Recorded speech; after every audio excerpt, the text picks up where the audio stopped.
beautiful marshmallows, welcome to April's Q&A. I am going to schedule these earlier for the upcoming months. I did a bit of a silly thing and started Patreon in the middle of a month, and how Patreon works, it works month to month. So the last two videos have been at the back end of the month because I only started mid-March last month.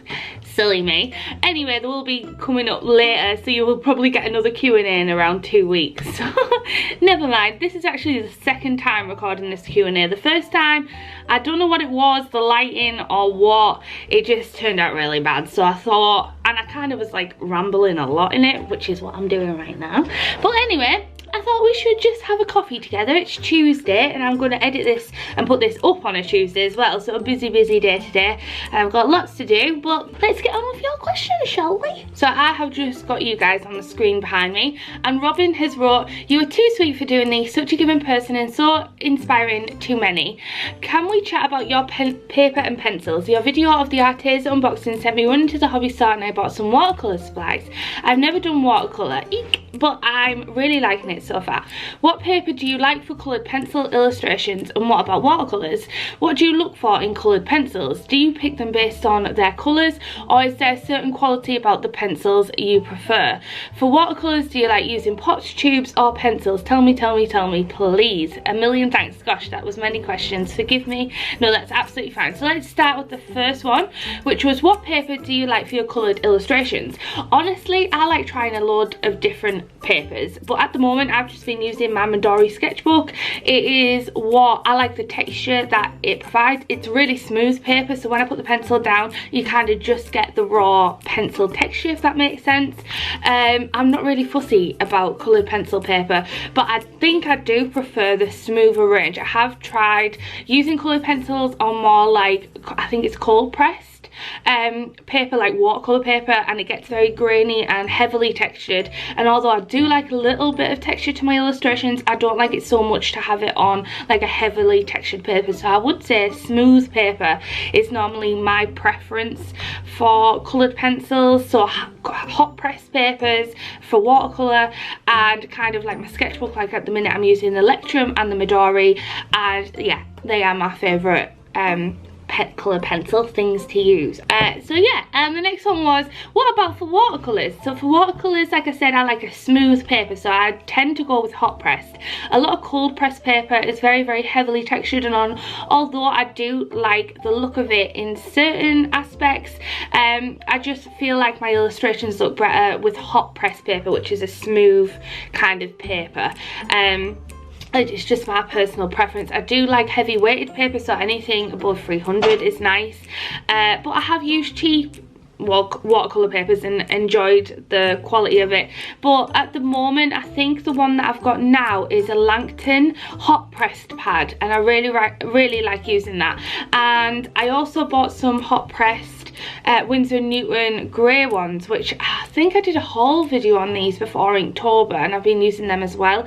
To be honest, I haven't used watercolours very often. The Arteza sketchbook that they sent me like this watercolour paper that also worked quite well for my illustrations as well, and had a rough side and a smooth side, but I do prefer to use the smooth side, I think, for my illustrations. It's just personal preference, and it's what I enjoy. I enjoy my illustrations looking like that. So what do you look for in coloured pencils? I tend to look for sharpness. So it depends what I'm using them for. So if I'm using it for line art, I like it to be very pigmented, so good quality pencils such as the Faber-Castell Polychromos, and I like them to stay quite hard if I'm doing line art instead of going buttery smooth. The Arteza, looking back, is more of a like soft pencil, so it wasn't great for line art because it would get blunt quite quickly and I'd have to sharpen it and sharpen it and sharpen it, whereas the Faber-Castell is a bit more solid, if that makes sense. But the Arteza for colouring, I prefer kind of a softer lead because it fills in more space quicker and kind of smoother. So the Arteza ones worked quite well for that. But my favourite of all time is probably the Polychromos, but I would really buy Faber-Castell. But I would probably I've also heard that Prismacolor is very, very good, so I would like to try them one time. Maybe I should invest in them and do a product review. What do you think? Do you pick them based on their colours, or is there a certain quality about the pencil itself you prefer? I think at first I just used to buy a big tin of 72. So when I first went out and experimented with coloured pencils, I would just try a big batch.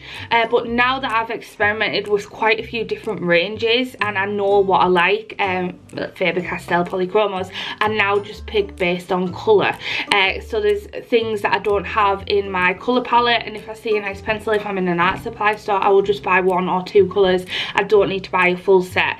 I think I made the mistake really of buying such a huge bulk, because you don't save money that way. Although it seems like you save money that way, I have a limited colour palette, as you probably know, and it didn't end up, I'm going to take this clip out because it's really annoying. It didn't end up saving me money because I didn't use most of the colours, so they've kind of just gone to waste. So now I will probably pick based on colour and quality, if that makes sense. So I probably would pick a Faber-Castell or Prismacolor, something that's a little bit more higher end, but if I like the look of the lead. I would experiment with the colours. I mean, there's some great pencils that you can get for a budget, like Arteza ones. You can't buy them individually, I don't think, and they are great starter pencils. And if you're not like me and you don't have a strict limited colour palette, go ahead and try them. I still use some of the colours that I wouldn't necessarily use, and I do like experimenting and changing up my colours. So yeah, for watercolours, do you like using pots, tubes or pencils? I don't like using watercolour pencils. Don't know why, it's just not for me. I never can seem to blend them out, whether it's I might have just got really poor watercolour pencils for that. I prefer to use the pots, or the pans they're called, but I don't have any really high quality watercolours, and I really was thinking about this, and I would really like to get back into traditional painting with watercolours, but at the moment I kind of go through bouts, is that the right word, bouts? I kind of go through bits of drawing digitally for a long period of time and then going back to traditional for a long period of time, and I kind of switched out last year. During autumn I was going through a really big traditional stage, and I was illustrating last summer, and I was just using Copics and watercolours and pencils, and now I'm back to Procreate. It's what I've been enjoying, and it just kind of, I let it flow naturally if that's what I've been enjoying. But I prefer to use the pans. I started with the Cotman range by Winsor & Newton, and although they're good, I don't think they're as good as ranges like Schminckel watercolours, which I would really like to try. But now I've got you guys helping me out and supporting me, I might be able to invest in watercolours and stuff like that, and you guys will be able to help me fund experimenting with different things. So thank you so much. So that's it. So I hope I answered those questions okay, Robin. Thank you so much for being here and being part of the Marshmellows Senpais. It means the world. Now we're going to move on to Natalie Davison, sorry, and she said, "Hey Kat, my question for this month is a font question. For example, if I create an illustration in Procreate and I want to add text to it, would you recommend exporting it to a Photoshop file and playing along with the text there, or would you use Adobe Illustrator or InDesign, or is there a way to use a third-party app for Procreate?" And Devon has actually replied saying that Procreate just announced they're adding text, which they have, and it's a brilliant tool, so you can now experiment on Procreate if you want. But I personally use Photoshop. I am trying to learn a bit more about Illustrator, but I'm not as competent in Illustrator. Isn't that weird that I'm an illustrator and I'm not as competent in Illustrator as I am with Photoshop? With it being a vector-based program, I don't really enjoy using it. I enjoy using Photoshop, so whenever I want to add text to things, I do normally export it to Photoshop. It just has a lot more tools. I can look at all the fonts, although Procreate's great, and I haven't used the text feature on Procreate yet, so I can't really say how good that is. I do enjoy putting it on Photoshop and playing around because of all the resources you have with Photoshop, and if it's going to be like a file that I'm going to use for graphic design purposes, then it is better for me personally to upload it to Photoshop and kind of play around with the settings and the kerning. It's just quicker and easier, and I know how to use it really fast, so it's what I prefer, so I always export it to Photoshop. So I hope that helps. Cecilia Munoz Lagunas, that's such a cool name. Munoz? I'm sorry if I'm saying your name wrong, I am terrible at pronouncing names. She said, "My sweet Marshmellow, do you have any tips on how to find the motivation to draw? I bought myself a new iPad Pro and I love to draw on it, but I'm having a hard time finding something that I want to draw. Thank you so much." Yes, Oh my gosh, that's a very good question. So when I'm finding it hard to draw and I've got some free time and I'm thinking I should really draw right now, I like to look at prompts list. So I go on the internet and just Google prompts list. You could use an old Inktober prompt list if you want, and every day it gives you a word and you have to draw something based on that word. So you already have the idea in mind, you have the word in mind, and you just have to create something. It could be literal. So say prompt number 1 was donut, you could draw a donut, but at least that's getting your creative juices flowing. Or if you wanted to go crazy, you could draw a donut character. So maybe she has some sprinkles in her hair, a nice like poofy skirt, and you just let your creativity run wild. You can do it literally if you're feeling a little bit like you've got a creative sap going on. And I find it really, really helpful. And I do literal prompts and I like to do creative prompts. And to be honest, I haven't been drawing as much as I would like to be drawing the last few weeks, but daily prompt lists definitely helped me, especially when I was trying to grow my Instagram and I wanted to put out new content every day.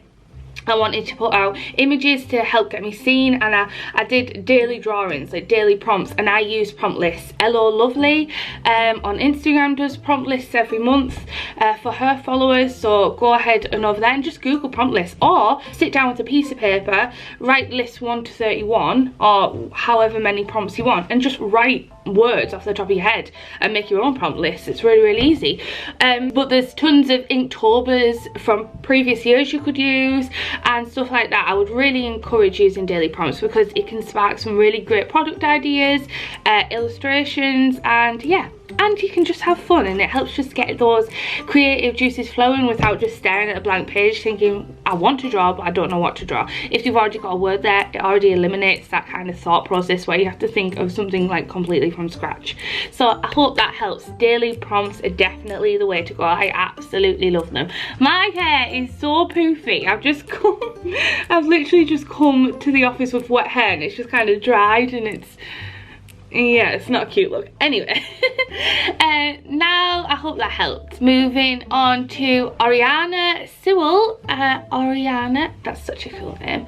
I have a paper question. Been dying trying to find a pre-folded card paper and print paper for 5x7 art prints. What do you use? Also, who's your new pin guy? The new egg pin looks magnificent. It was so clean and shiny and the enamel was impeccable. Also, when are you putting the postcards up in your shop? Okay, so I'm going to answer the first one first. Been dying to try pre-folded card paper. So pre-folded card that I use for my greetings cards. I'll get it out so I can show you.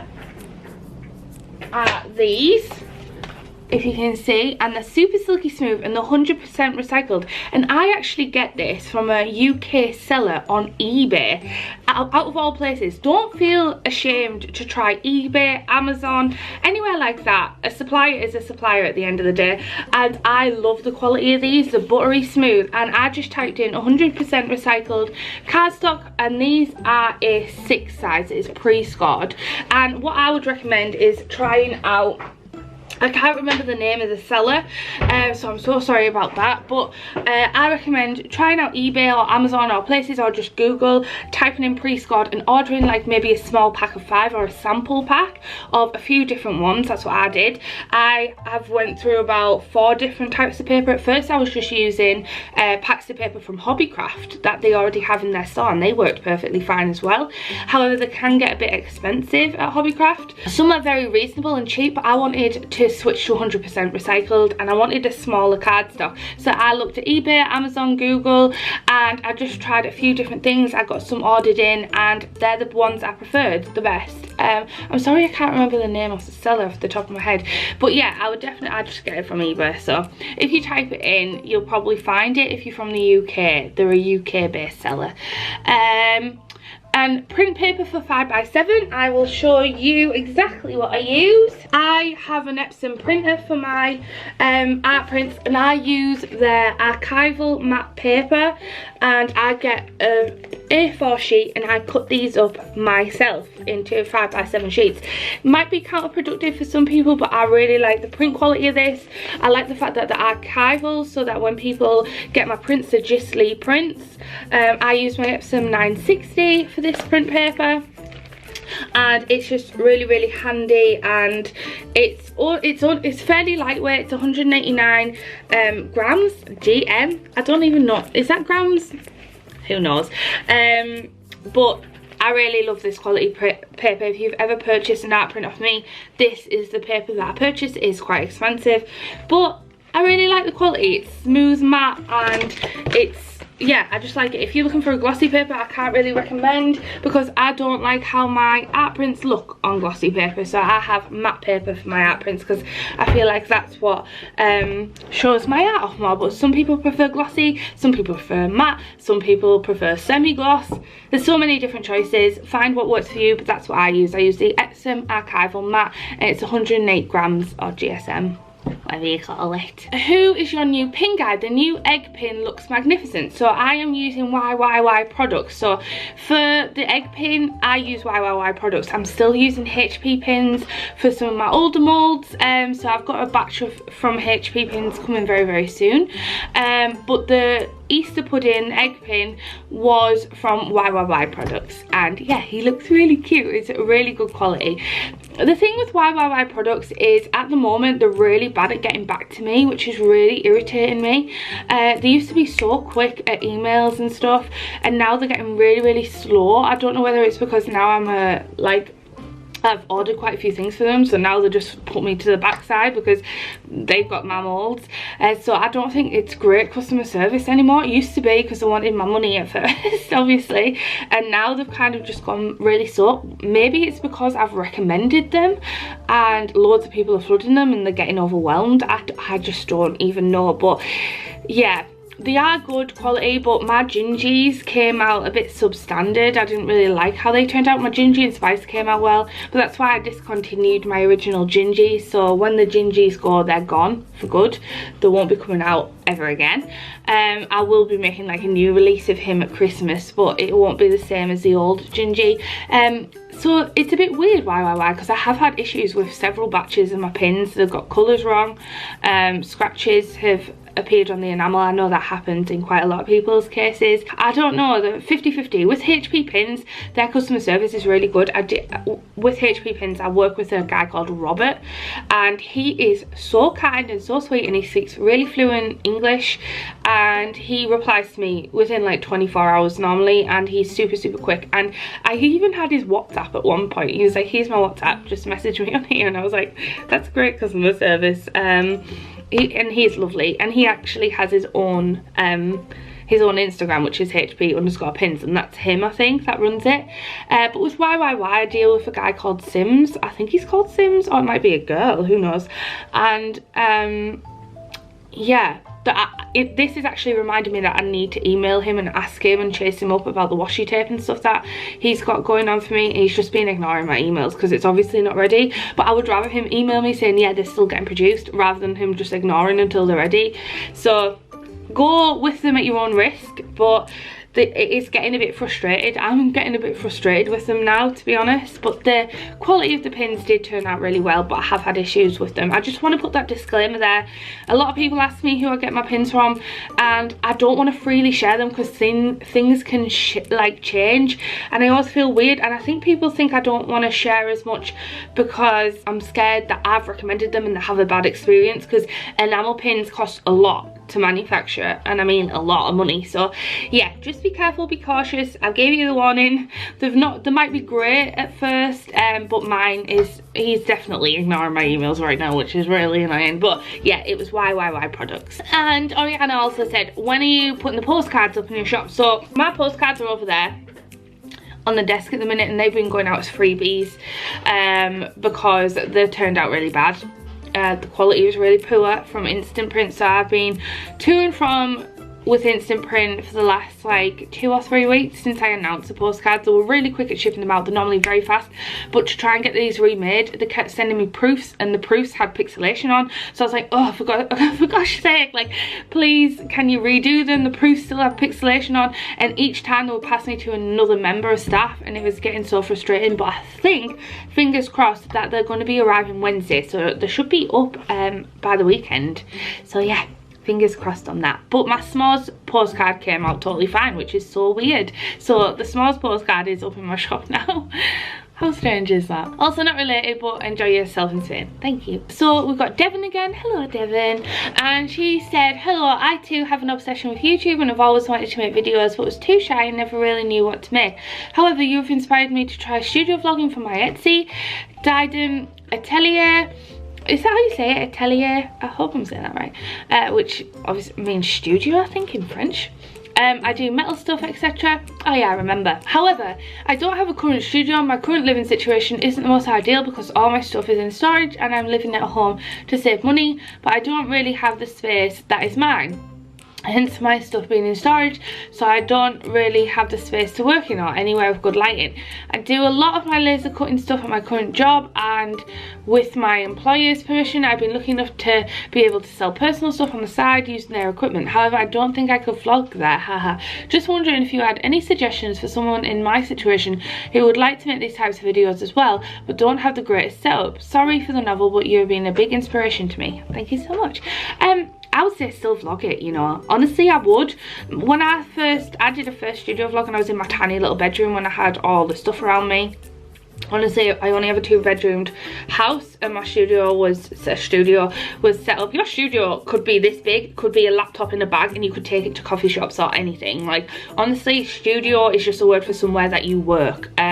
So I would still record it because it records a journey. So imagine your living space isn't that great now, but you're vlogging, trying to work up your business. Imagine your followers being able to see the process of you moving into like a new bedroom that you make into a studio and then possibly moving into a bigger studio or whatever. I think people like the journey. Like, as you've seen, I was in the office that is 2 doors down from here, which was titchy, and then I moved into this office, but previous to that I was in a bedroom. And my YouTube channel was filmed in my bedroom, which was my studio space. It was dedicated to my work, but I also had my makeup and wardrobe in there because we have such a small house. So I would say film it still. I know the lighting might not be great or anything, but I'm sure you could get some cute shots with some lamps and stuff and just say this is it, but I plan to grow my studio, this is the living situation at the minute, but I'm still creating stuff. And then kind of sit down and talk to the camera and show what you've been doing at work if you're not allowed to vlog at work. And kind of it shows the journey, and it's also great for you to look back on. Like, you can look back on those and think, oh my gosh, that used to be my studio space. Like, this little space when I didn't have a great living situation, that's what it used to be, and now look at me. And like, it's great to look back on. I would document this because it is so nice to see your personal growth. Sometimes you get so like worked up in what you want, like I want a studio, I want this, I want this, I want this, that you forget where you come from. And it's humbling. Like, to me personally, like, it's really humbling to think I was in a tiny bedroom. Honestly, if you could see my first setup for catnip, I had my makeup desk, which was like the tiniest desk, a little computer, and I used to take my photos on an old IKEA TV unit, and then the rest was all bedroom. So we had like a bed and everything, and it was a little tiny thing. And I wish I had studio vlogs starting from then, because it would have been great to do like another video showing the difference of then. So I would say don't even care about where you're working now, whether it's messy or whatever. I actually feel like it makes people more relatable when they can watch stuff like that. I personally enjoy watching things like that. It's funny you should mention it because Danielle and Natalie, who own the women's wear company downstairs, they have just bought a vlogging camera because they watch my vlogs. And the friends of mine, and I said, you really need to get a vlogging camera. I would love to watch vlogs of you creating these fashion pieces. They're in magazines and stuff, so it would be so cool to see the behind the scenes. But Natalie actually mentioned that she was scared because everywhere she filmed in her home, it was kind of a mess. It was clothes behind her, and I actually find that way more relatable, this is me personally, than someone who has a super clean squeaky office and like it looks perfect all the time. Like, honestly, my office is actually a mess. There's no space on the sides at the moment, and look at this floor right now. It's filthy, absolutely filthy. Look at this. It's disgusting. It's literally a mess everywhere. But I feel like it makes you human and it makes you more relatable, and it's great to see your journey. So I would kind of just start filming regardless of your situation. And also, if you wanted to have some nice shots of you maybe illustrating or something, take your camera to a coffee shop with a sketchbook and kind of film there as well, because I do that as well. When Emily's working in the studio and she's got a mess everywhere, she's very messy, she's a very messy worker, Emily. I go to a coffee shop sometimes, and you've seen in my studio vlogs, I'll film in a coffee shop. So yeah, that's my advice. I hope it's okay. But yeah, that's my advice to you. Cecilia is back again and said, this is seriously the last question. I have the new iPad Pro and trying to find my way around using it, especially Procreate. Would it be possible for you to make a video on how to use Procreate? Where can I make clip masks, combine layers and all those things? That would be helpful from you, because it always looks so easy when you're drawing. Okay, so good news about that. I will be doing some Procreate series. I'm actually talking to the CEO of Design Cuts, called Tom Ross, and he has kindly offered me like a chance to get his brushes for Procreate for free, like just for free, just to test out. And I thought this would make a really good YouTube series of testing out reviews for Procreate brushes. So once a month or once every week or something, I will do like a Procreate brush review where I show you how to use Procreate. But I am going to do a sit down video on how I illustrate using Procreate, which will be coming very soon. I still have to film it, and I don't know how the lighting's going to work with it being a glossy screen. I might need to buy the paper, like matte textured paper, to put over the top so that the lights don't shine on. But I will definitely do a video on this for you. For clipping masks, you just click down the layer. Oh, it's really hard to explain without showing you. I want to quickly show you, but I feel like it'd be better if I sat down and filmed. So yes, I will film a video and I'll put it up, and it'll be how I illustrate exactly on Procreate. But I'm learning new things. If you watch my live stream, you'll see I literally learned how to make a circle thing, and yeah, it's crazy. I'm still learning new things every day, so I will definitely do a video for you. The next question is from Nikki Jackson Art, and she said, I'd love to hear your tips on how to find your audience on social media, please. I'm never sure who my audience is, so any tips would be wonderful, thank you.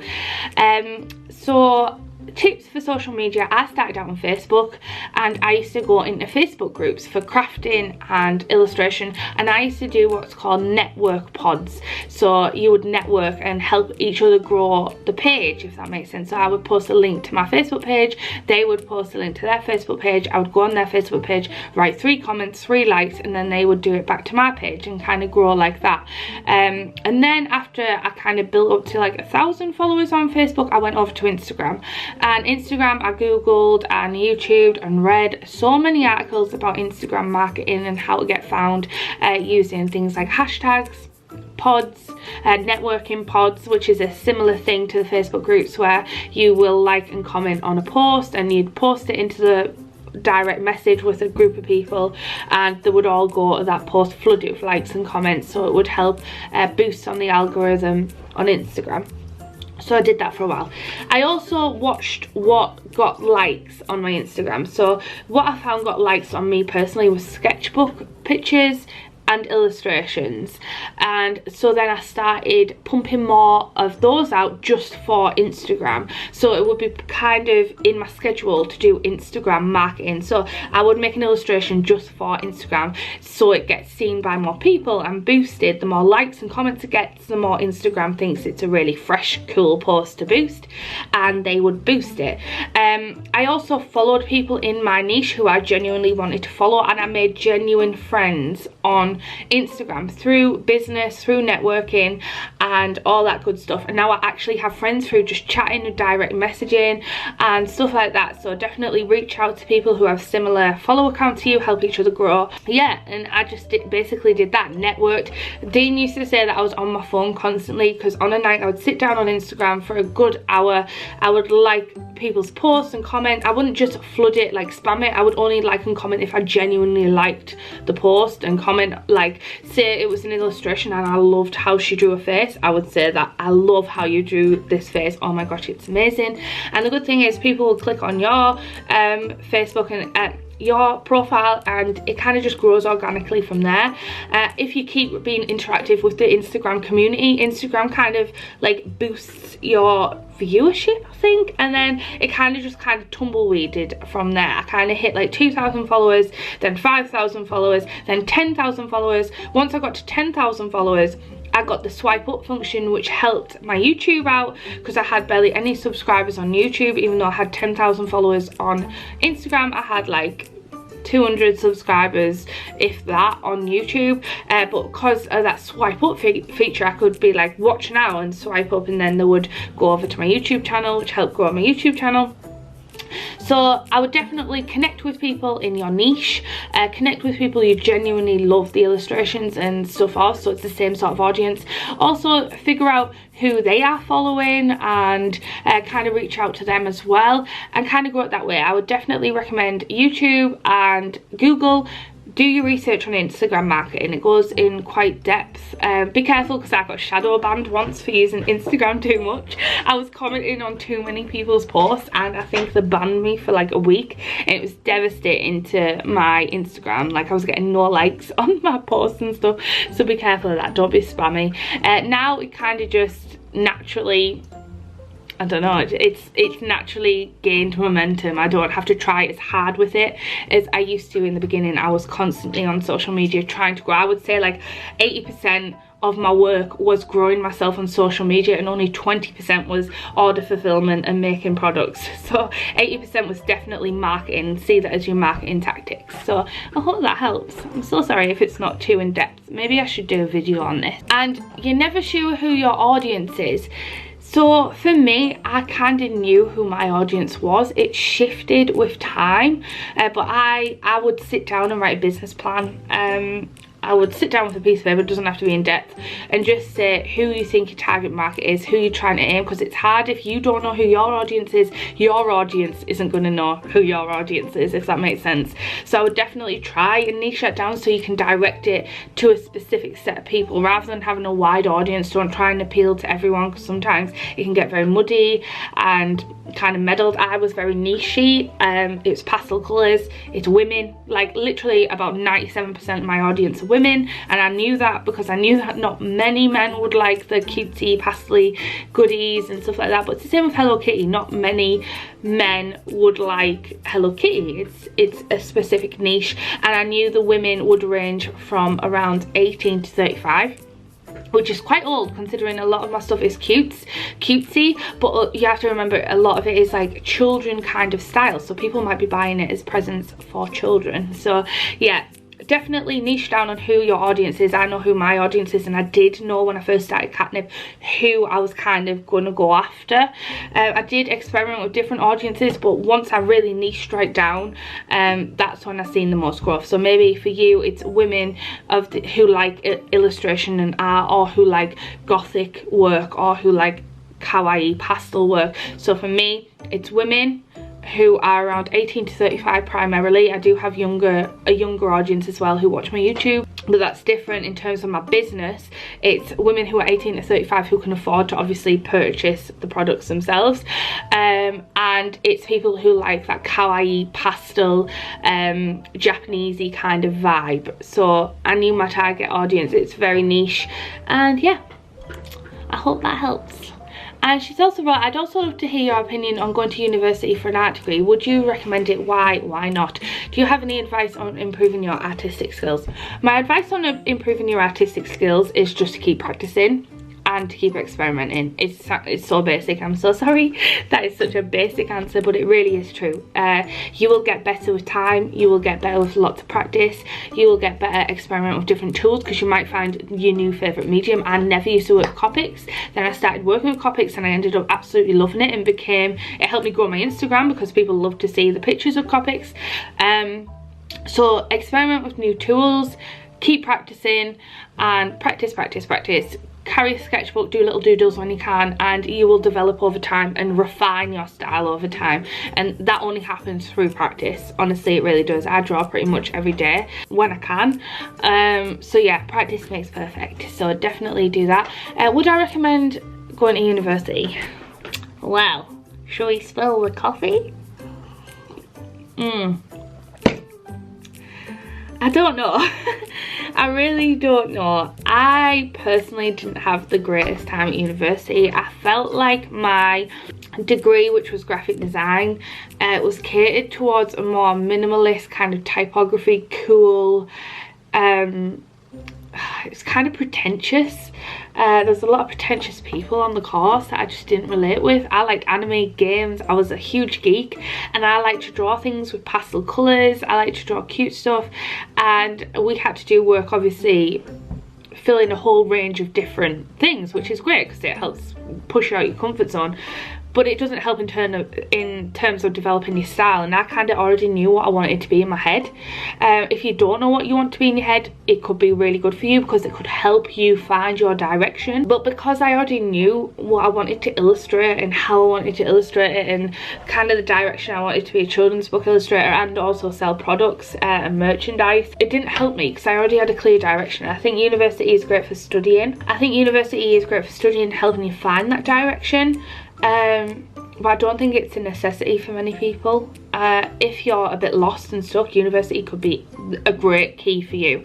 But there's so many courses online, things like Skillshare as well. And this is not sponsored, obviously, but I genuinely think YouTube, Skillshare, all those type of things can help you develop and learn what the professionals learn. My course in particular wasn't that great. The tutors had clear favourites, which kind of puts you down, especially when you're young and kind of like insecure about your own work as it is.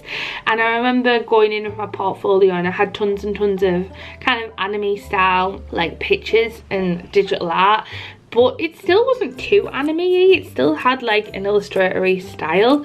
And basically one of the tutors, who was so snobby, she turned around, and I don't think I actually had her for anything. She turned around and was like, you will never get in the business drawing like this. It will not get taken seriously. And I was like, people like that are what hold the industry back. So us who break the boundaries and do what we love, we will find an audience. We're not the only ones who are going to love that. There is going to be an audience for it. And look at me now, look at me now. And yeah, it kind of put me down a lot, and I ended up totally wasting my final year at university. So the first year I was targeted a first, and then which is like the highest you can get, but I totally lost the will to live on that course. I didn't enjoy it anymore, and my tutors were actually worried about me and they sat me down. I think I might have went through a very small phase of depression because I just didn't know what to do, and I was focused. I was going to move to Japan. I was going to teach English in Japan, and I gave up my dreams of becoming an illustrator because I got told it was impossible to do. Only 1% make it. Only those who are truly dedicated, and they made it seem like such a whip and chain type of business. Like only the best are gonna make it, only this are gonna make it. I'm not the best illustrator, but I work goddamn hard for it, and I work hours and hours and hours because I really want it to work.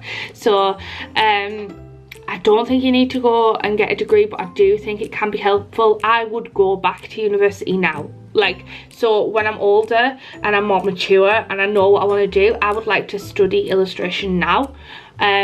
So I would probably go back, but more as a part-time thing for my own enjoyment, rather than I need to go and get a degree to get a job, if that makes sense. I want to get a degree to educate myself to grow as an illustrator, and that's how it should be. But when I was a teenager, I didn't see it that way. I just got totally disheartened by it. So it can work for some people. Didn't work for me at that age, probably would work for me at this age, at an older age. So I hope this helps. I'm sorry if I rambled a bit, but give you a little backstory on my degree there. Hope that helps. I'm sorry if it's not a help. I wouldn't like to say yes or no to a degree. I'm kind of mixed feelings about it. I don't think I was mature enough, or like I don't think I picked the right course maybe. I don't know. It did help me out. Graphic design helped me out. I'm still glad I went and did it. So maybe it is a good thing. Who knows? Who knows? I just wish I could do it again when I'm older, a bit more mature, a bit more serious about my work, rather than being an immature 20-year-old, which is what I was. So Pam has wrote, eager question, I need a question. How about I currently sell on eBay, but I've always wanted to open an Etsy shop. In your opinion, why don't more artists, crafters, illustrators sell on eBay? In my opinion, okay, this is going to be brutally honest. eBay for me is where I personally go to shop for bargains. So if I go to eBay, I don't think of artists or art or anything like that. I think of cheaper alternatives, maybe Chinese products. Maybe I want something like a cheap phone case, so I'll go to eBay to get a cheap phone case. I don't really use eBay as much now, but it's definitely somewhere I go for wholesale things and places like that. It wouldn't be my first option to go for like art prints or crafting things. That's me personally though. I don't know other people's opinions. You should let us know in the comments, other people, what you think of eBay. But if you're doing well on eBay, by all means stay on eBay. There's people who have hundreds of thousands of pounds business, £1 million business through eBay. So maybe we're missing a trick here by not being on eBay. I did think when I had baby blue, which was the baby portraits, that eBay would be a good option. When people type in baby shower gifts, eBay would be fantastic.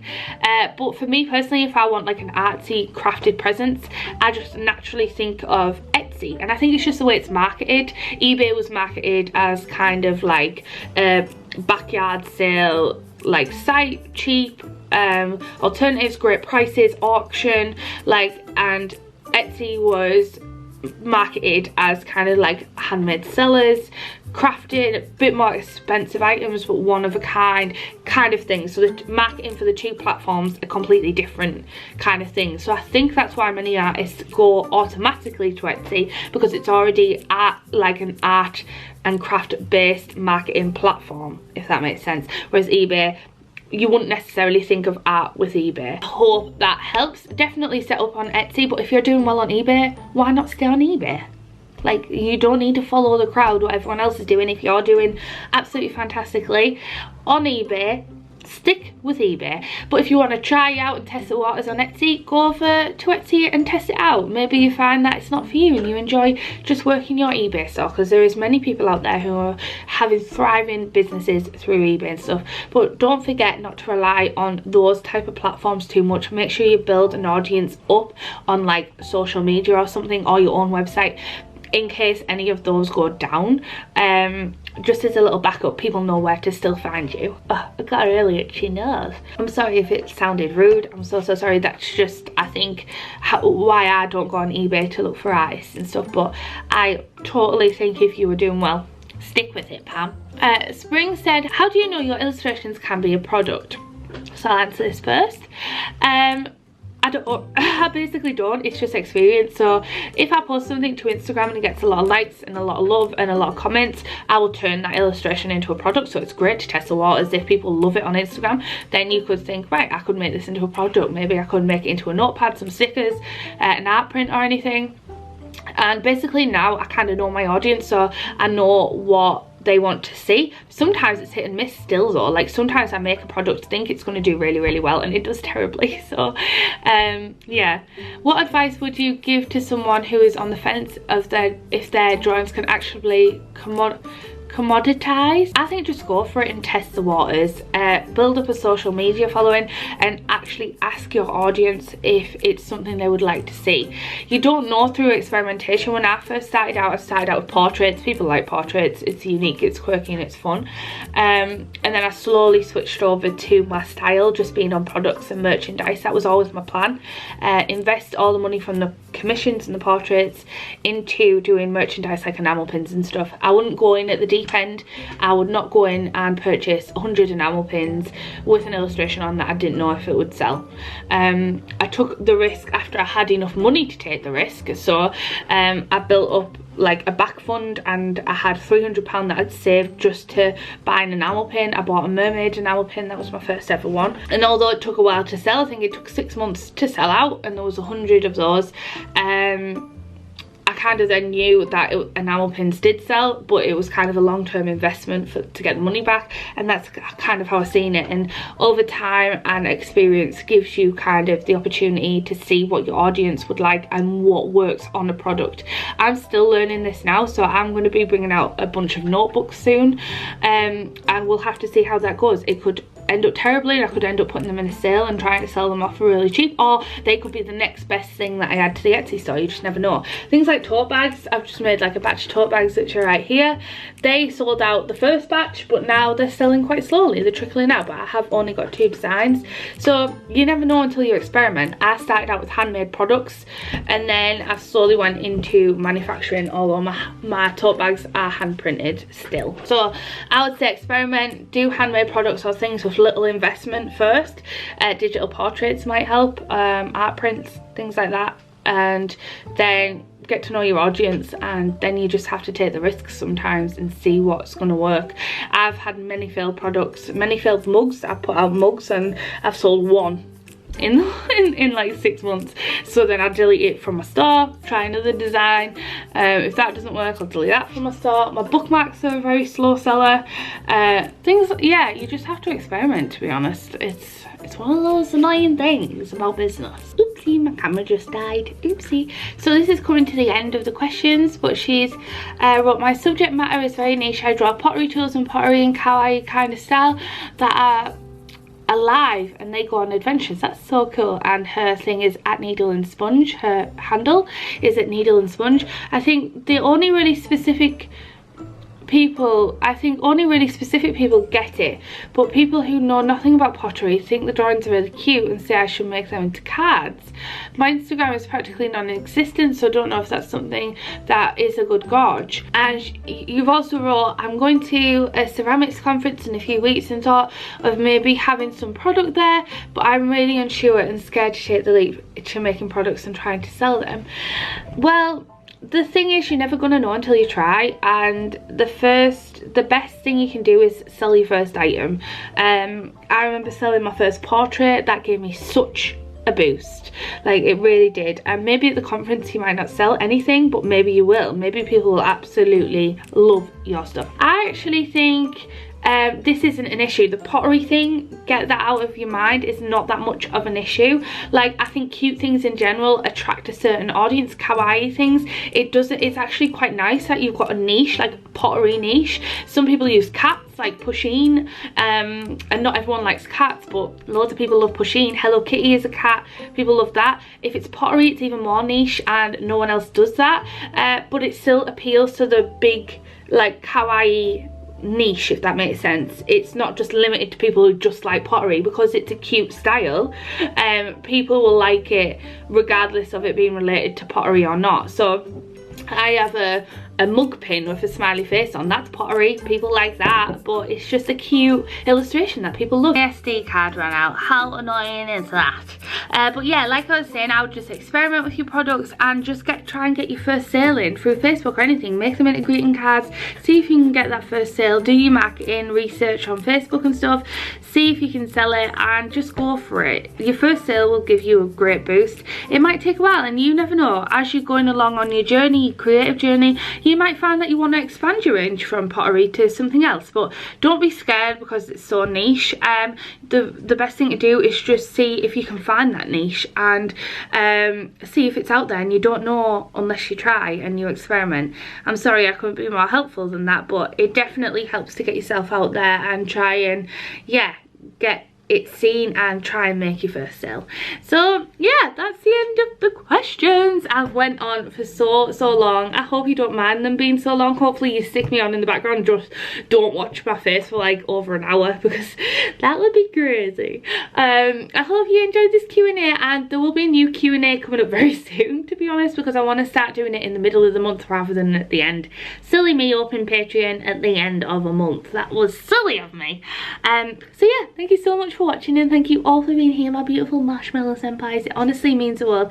Thank you for supporting me. I'm going through a really quiet time on Etsy, and having your support is helping me so much. I can keep paying Emily to come in, and yeah, it's just, it helps give me ease of mind to keep going with my content instead of trying to push products. And yeah, thank you so freaking much. I love you. I hope you found this Q&A helpful. I'll see you all very soon. All right then, I love you. Goodbye.